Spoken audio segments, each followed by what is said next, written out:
Podcast OB, Podcast OB, Podcast OB, Podcast OB. Tempatnya orang biasa dengan cerita, mimpi, pengalaman yang tidak biasa. Oke, selamat sore semuanya. Sore hari ini sudah bergabung bersama saya seorang pria biasa dulunya. Tapi sekarang sudah mempunyai kehidupan yang tidak lagi biasa. Oke, selamat sore. Selamat sore. Oke, sebenarnya karena biar kita bisa saling menyapa lebih enak, mungkin kenalin dulu ya namanya, terus asal sekarang stay di mana gitu-gitu. Oke, silakan. Baik, perkenalkan nama saya Nyongki Lewa Kapisa. Saya berasal dari Nusa Tenggara Timur, namun bapak saya berdarah Jawa, lebih tepatnya Brebes. Dan sekarang saya berdomisili di Bali dan bekerja di Bali juga. Oke, jadi sekarang stay di Bali ya? Iya, betul sekali. Berarti ini bolehlah saya panggilnya Nyongki aja lah ya, soalnya kita sepantaran gitu loh, hanya Iya, sepantaran gitu ya. Oke, gini, sebenarnya orang-orang yang hadir di room podcast OB ini adalah orang-orang biasa, bukan berarti dia itu nggak ada apa-apanya loh, enggak.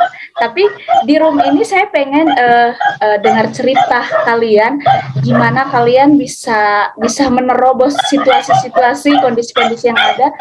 Itu doginya siapa ya? Please deh, keep silent please. Oke. Itu doginya ibu kos ternyata ya. Doginya ibu kosan ya. Oke. Iya betul sekali. Oke. Sebenarnya gini, Kakak Nyongki ya. Sekarang aktivitas di Bali apa aja nih hari-hari ini?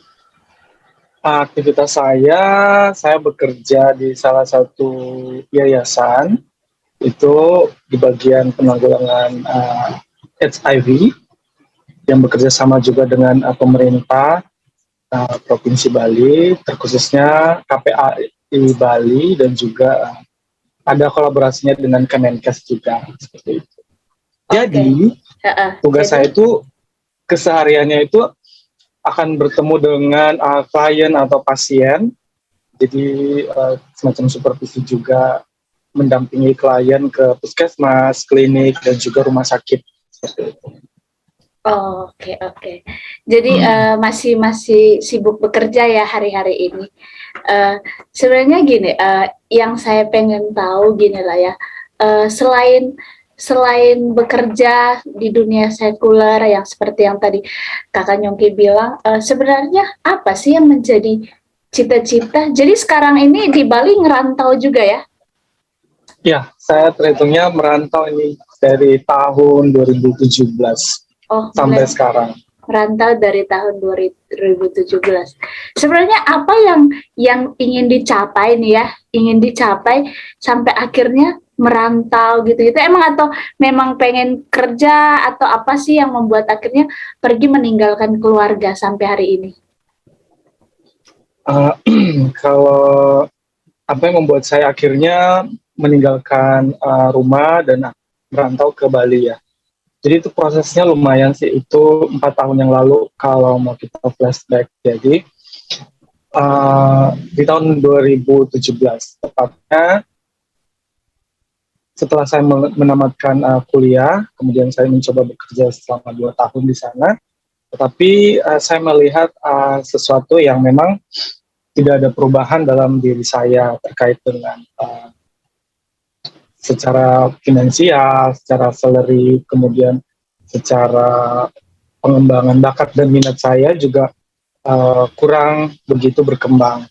Dan sampai di satu waktu di mana saya tidak mendapatkan pekerjaan lagi, setelah satu event yang sangat besar, saya dibawa ke Ambon waktu itu, dan setelah itu balik, dan saya tidak mendapatkan pekerjaan. Saya mencoba di mana-mana pun, tapi selalu gagal di situ. Kayak mohon maaf, sudah keterima, sudah keisi lowongannya sama teman dan lain sebagainya. Jadi timbul di dalam pikiran saya, saya tidak bisa harus seperti ini terus gitu. Akhirnya saya memutuskan untuk bagaimana caranya bisa keluar nih dari, mau dibilang sih comfort zone saya, karena memang di rumah gitu. Jadi nggak ngapa-ngapain aja, makan juga terjamin. Tapi saya men-challenge diri saya kayak, harus kamu bisa melakukan sesuatu yang lebih gitu. Apa itu kan? Yang menjadi passion dalam diri saya kayak gitu. Dan akhirnya memutuskan saya untuk berhijrah dari rumah, dan itu saya pilih kenapa Bali gitu. Karena tadinya juga antara dua, Jakarta Bali gitu. Tapi satu peristiwa yang buat saya kira ya udah Bali aja dulu. Oke. Jadi sebenarnya untuk ngelewatin sampai hari ini perjalanannya lumayan panjang ya. Oke. Gini. Sih, Kak. Karena gini ya, hidup ini nggak akan terulang lagi gitu loh. Maksudnya kita tuh dikasih kesempatan sekali gitu kan ya.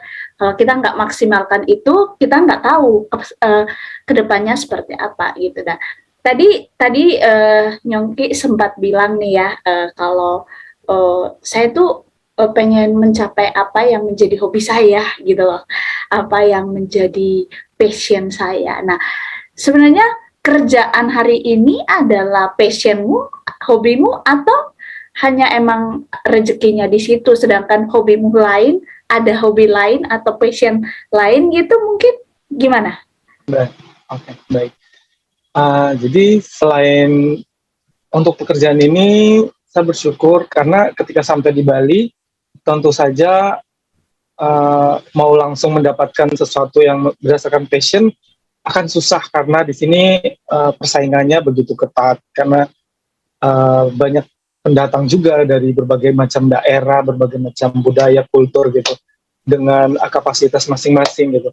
Nah, akhirnya saya berpikir lagi nih, untuk saya bisa struggle setidaknya di Bali ini, apa nih yang harus saya lakukan. Dan kemudian saya melamar untuk bekerja tadinya di salah satu yayasan.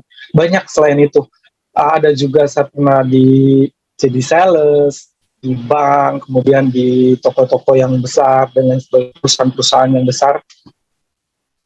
Jadi dalam kurun waktu 4 tahun itu sudah begitu banyak pekerjaan yang saya coba gitu.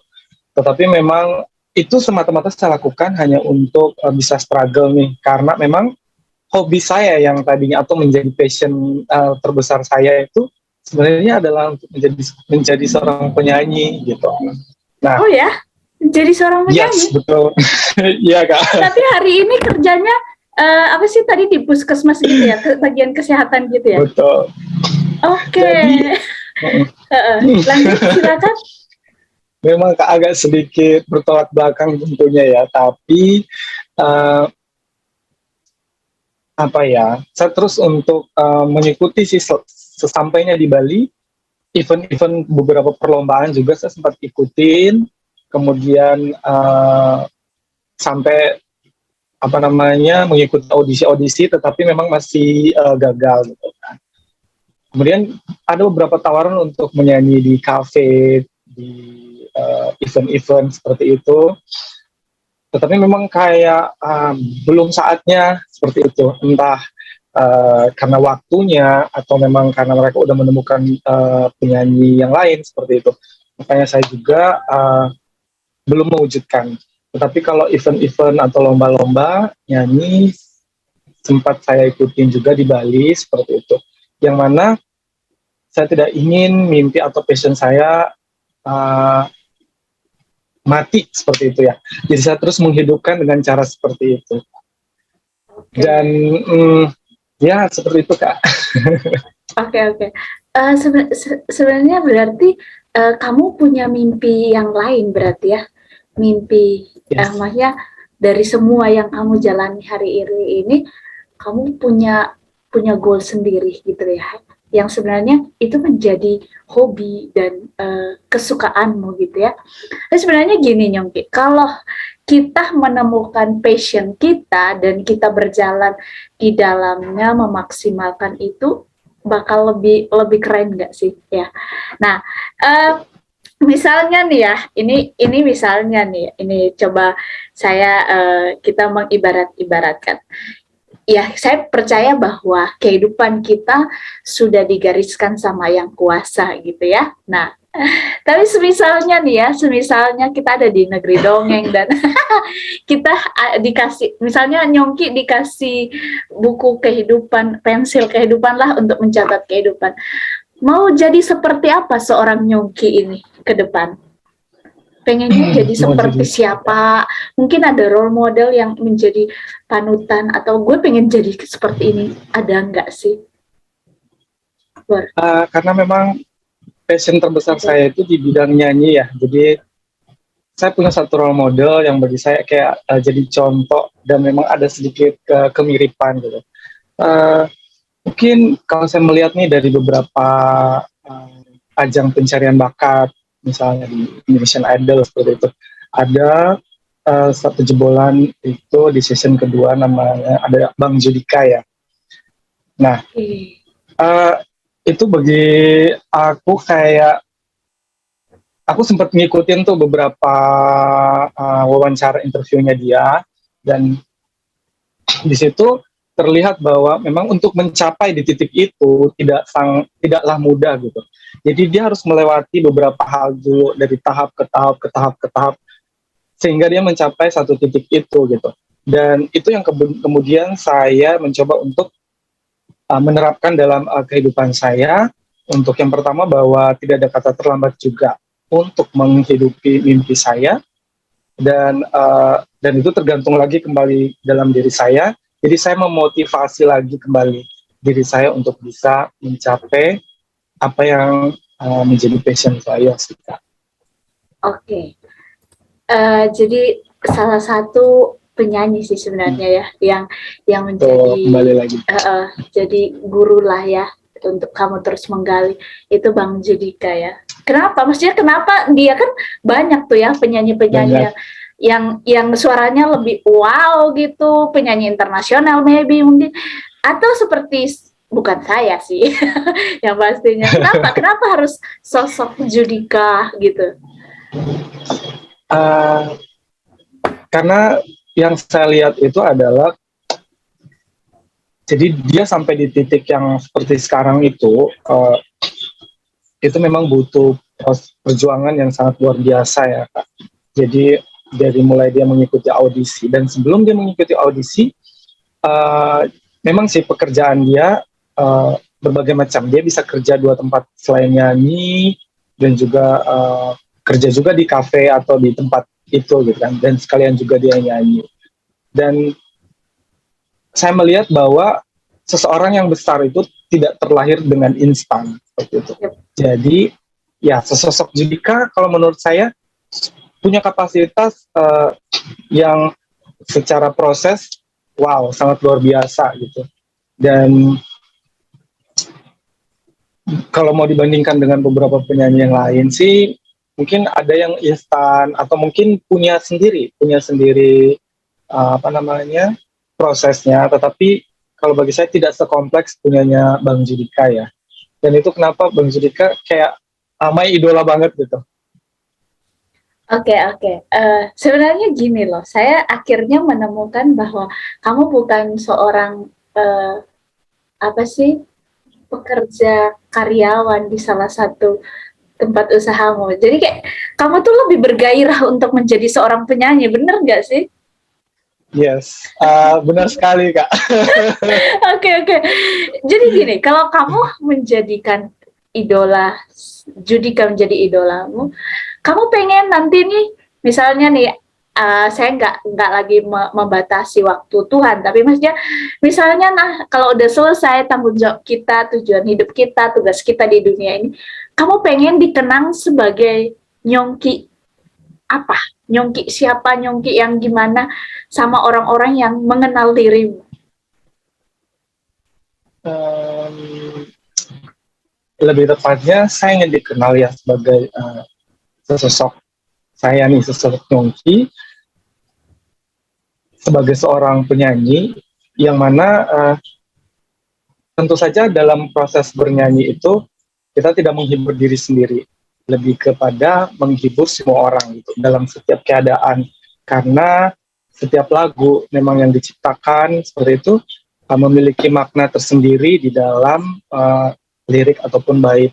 Jadi saya pengen bahwa ya someday ketika saya dipanggil berpulang seperti itu, ya tetap dikenal sebagai sosok penyanyi yang memang sangat menginspirasi banyak orang dan juga bertanggung jawab dengan diri dia sendiri gitu, diri saya sendiri pribadi. Oke. Artinya bahwa karena saya mempercayai bahwa talenta saya bernyanyi ini adalah satu karunia daripada Tuhan seperti itu. Kenapa saya mau mengatakan seperti itu? Karena proses saya untuk menemukan karunia ini juga talenta saya ini itu dalam satu pergumulan saya pribadi nih gitu. Dan karena saya sebenarnya mulai menyukai menyanyi itu dari kecil banget, dari umur 3 tahun lah seperti itu. Itu sampai ini diceritakan sama mama saya sendiri. Waktu kecil itu, jadi kita sering banget nemenin mama untuk ke pasar. Jadi saya sering ditenteng nih mama buat ke pasar. Nanti pada saat itu di rumah ada TV, tetapi pada saat lewat pasar kemudian ada stasiun televisi yang muter lagu. Waktu itu ada 2 lagu andalan yang paling banget saya ingat. Itu ada lagunya Titiek Puspa Apa-Apanya Dong sama Oh Man Mengapa na gitu. Oh iya, yeah, I know. Yes. Jadi itu lagu favoritmu waktu kamu berusia berapa tuh? Berapa tahun tuh? 3 tahun. 3 tahun. Oke. Ya. Jadi itu yang terus teringat sampai sekarang dan teringat banget. Jadi kayak nggak bisa dilupain gitu. Selalu saya nyanyikan dan mama saya itu cerita waktu itu. Jadi mama udah pulang. Kebetulan waktu itu rumah dekat sama pasar, dekat banget gitu. Jadi aku bisa menghabiskan waktu itu menonton video itu. Maksudnya lagu itu kan sering diputar berulang-ulang tuh.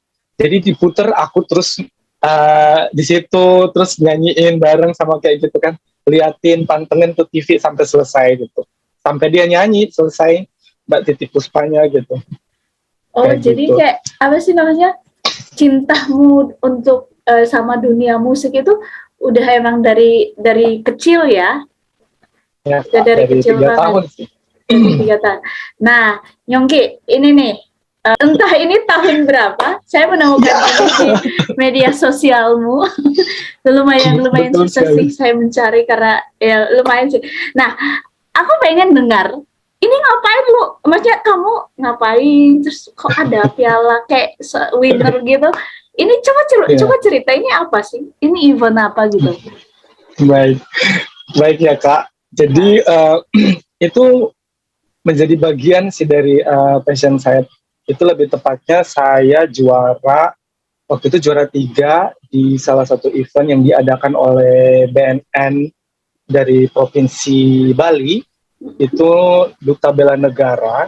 Jadi ada beberapa peserta, kemudian kita diadu tentang pemahaman kita terkait dengan pemahaman tentang Pancasila, Negara Kesatuan Republik Indonesia, bagaimana kita mempertahankan dan membela NKRI seperti itu, dengan porsi kita sebagai pemuda-pemudi pada zaman-zaman sekarang, pada zaman milenial gitu.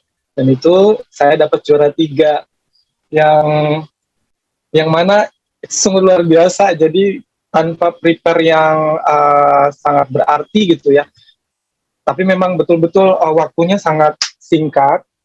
Dan itu saya belajar mencontek kayak materi dari yang pernah saya dapat dari SD sampai SMP ya, dari SMP sampai SMA tentang PPKN ya.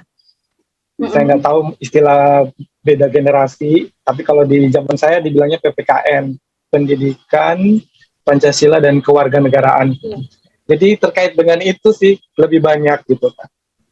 Sama juga terkait dengan nafsa, narkotika dan psikotropika kayak gitu.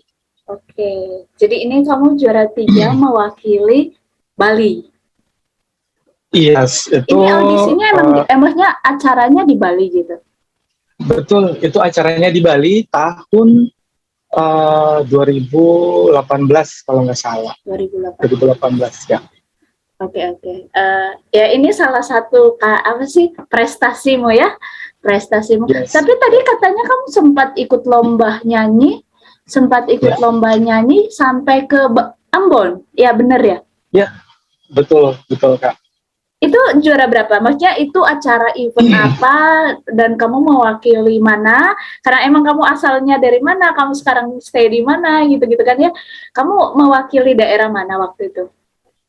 Ya, jadi waktu itu saya mewakili dari daerah Atambua karena stasiun RRI waktu itu, stasiun televisi Radio Republik Indonesia yang berdiri waktu itu di NTT cuman punya ada 3, ada di ND, ada di Kupang dan juga di Atambua. Nah, karena keseringan saya waktu itu di Kupang itu sering diadakan namanya pemilihan bintang radio, yaitu kontes nyanyi, tapi diadakan sama stasiun televisi RRI Kupang, dan saya join waktu itu di Kupang dari 2015-16.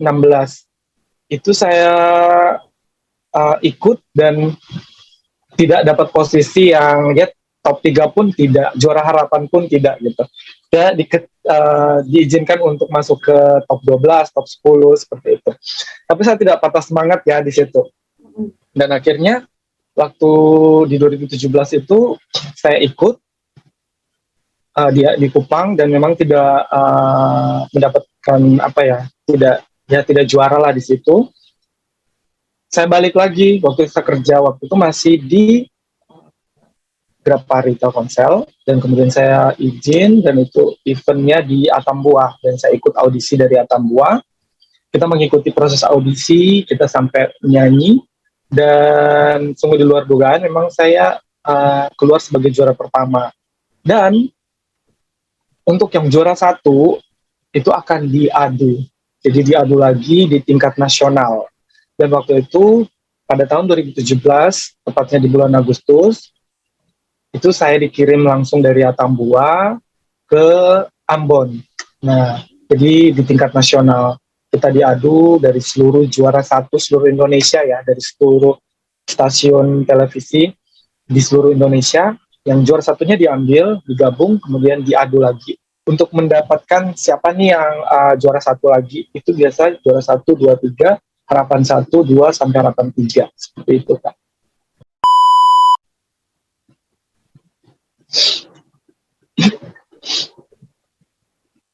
Atau keluarin aja dulu. Ya, saya percaya kalau ini rasa rindu, rasa kangen ya. Mungkin sampai saat ini Nyongki belum bisa ngasih apa yang pengen Nyongki kasih gitu ya.